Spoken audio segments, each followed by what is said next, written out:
Hi everybody! Hi! Welcome back to another episode of FilAmstagram! Okay, today is an exciting day. We're doing some camping.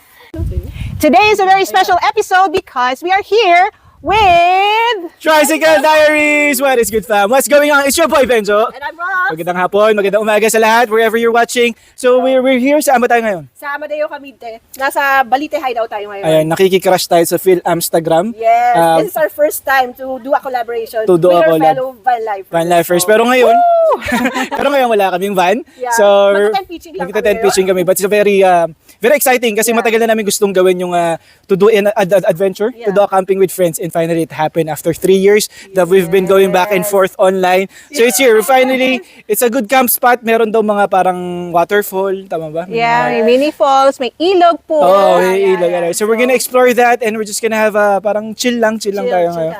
So, we'll set up first and then papasyal namin kayo. Alright. Okay. Overnight camping is only 180 pesos per pax and 150 pesos for senior citizens and children 3 to 7 years old. No additional charge for tent pitching or car camping. So we're going down to the river right now. Dito tayo pupunta, oh. Wow. Parang mini waterfall. Yeah. Tripod cane. Ayan na yung ilog. And because it's a weekday, we have the place all to ourselves. I want land with something like this on it. I've always wanted that. You know why? Well, for obvious reasons, but also that was my work. I was a gardener, like a landscaper, but my specialty was making waterfalls. Yeah, so I make these rich people would they want something big and crazy in the backyard, and we would do stuff like that, And yeah, I've always wanted my own. Maybe one of these days. Look at that bamboo. So impressive, right over the swimming area too. Nature's water slide. Look how there's like a little swirly thing in there. It's crazy. Wow, that's like a jacuzzi. I think I'm going in there. Dahil malapit nang kumagat ang dilim, hindi muna kami nag-swim ng araw na yon. Dahil kailangan na namin bumalik sa aming campsite upang matapos ang aming setup at magluto ng hapunan. Ngunit hindi namin alam na naligaw na pala kami at ibang campsite pala ang aming naakyat. Pero ang nakakatuwa, ang nadatnan naming campers sa naturang campsite ay follower din pala ng Tricycle Diaries. O diba, ang liit lang ng mundo. Shoutout kay Madam Au.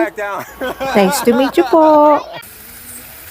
All right, Vince, what do we have going on here? This is a no drama beef bulgogi. No drama. No Why? drama because for the first time in our van life experience lately, this is the only time that we actually don't have to work so hard to get the stove going because we use butane. Butane is nice, Yeah. So, chill lang muna kami. This is the first time, like I said, ito na yung first time namin may makasama kami sa camp. So, kakaibang dynamics, kakaibang experience din.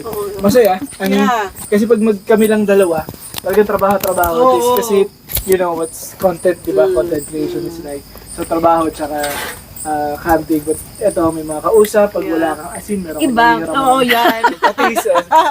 Burger. Enjoy your Patty's burger. Yeah. So, we're gonna enjoy the patties, burger patties. Kain na tayo. Kain na? Okay.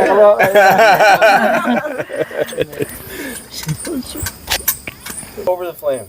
Siyempre, hindi pinalampas ni Miriam ang pagkakataon na mag-s'mores. Pull.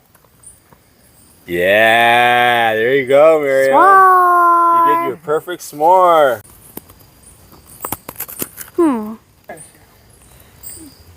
Thank you, Benjo and Rox, for this pili roll from Bicol. Oh. Wow, it looks scrumptious. Oh. Yeah. So if you're gonna cheat on your keto, make sure it's something like this to make it worth it. Watch out for part 2 of the Balite Hideout adventure. This is it, the point of no return. There's no way out, only in. Oh no! Hopefully there's no leeches. Wow, it's getting deeper. Whoa! I'm sinking. river trekking to Balite Falls, coming soon. Don't forget to subscribe. Sending love from Amadeo Cavite.